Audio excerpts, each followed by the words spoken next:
Emax 80-gallon, 7.5 horsepower air compressor review.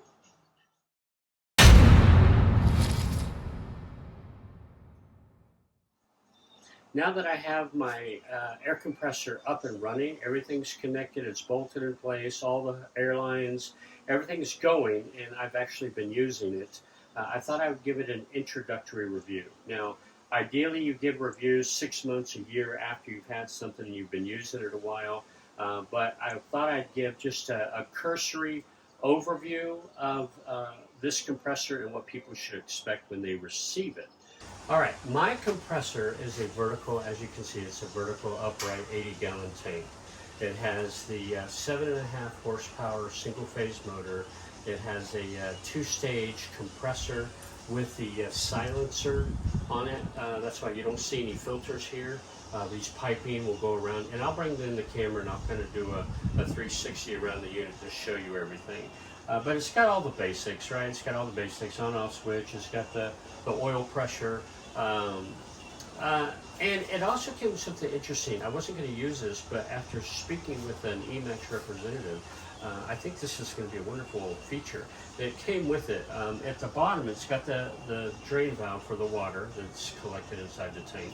But it also has, it came with an automatic drain valve that you hook up. And I wasn't going to use this, but if I understand correctly, this guy actually sprays it out in kind of a fine mist and not, it doesn't pool out in just water. This is what it looks like, and you can set the control for when you want it to drain. When you want it to drain, and yeah. So I'm thinking this is going to be a wonderful feature, and I will use it. I'll have to hook that up.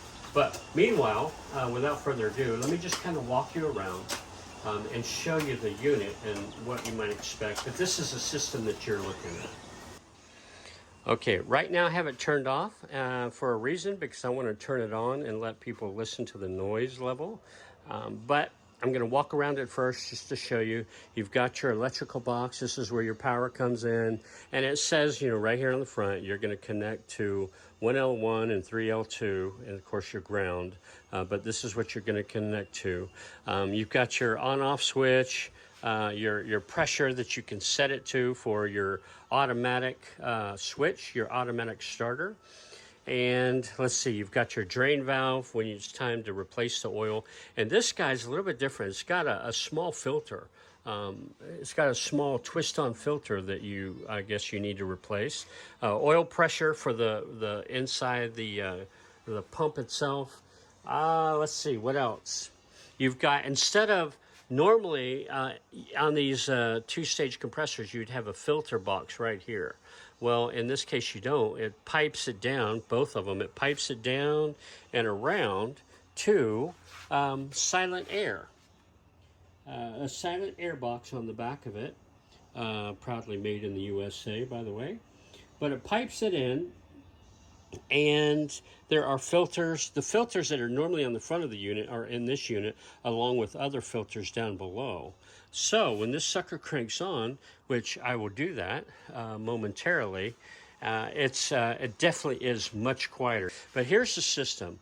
I've placed it, I have 1.5 inches between the back of my unit and the wall. That part doesn't, you do have to have good airflow, but you've got plenty of airflow here for your fan and pulleys.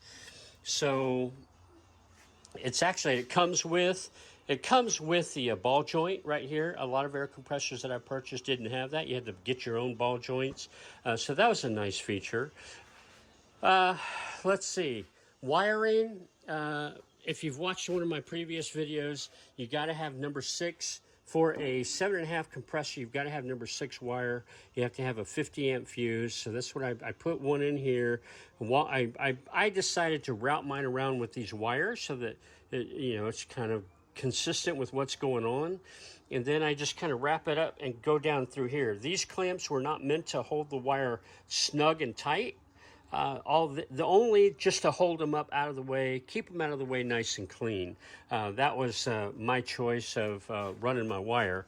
And then of course I ran the wire all the way down across and then down to the bottom. This way the wire's out of the way. It's real. There's no hindrance whatsoever. Uh, yeah, it's a beautiful system.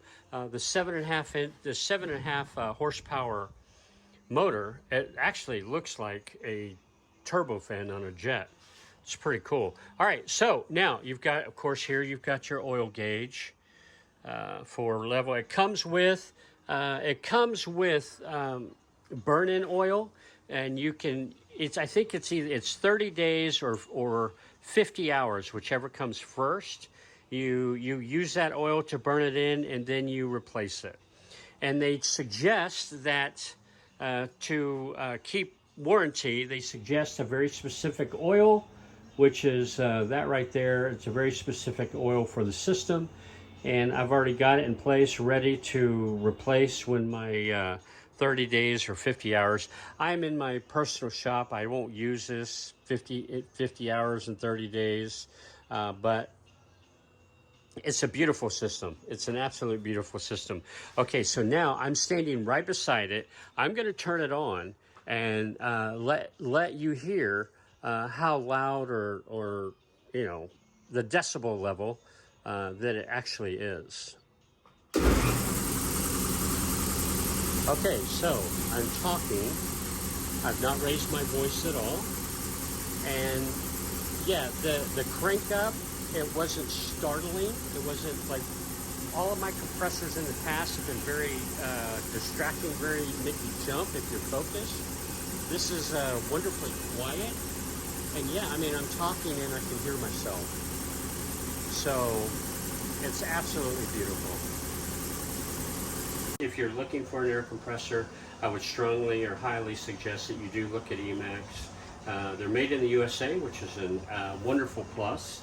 I am very pleased with my Emax air compressor, and if you end up with one, I know you'll be pleased as well. All right, thanks for tuning in. Bye just now.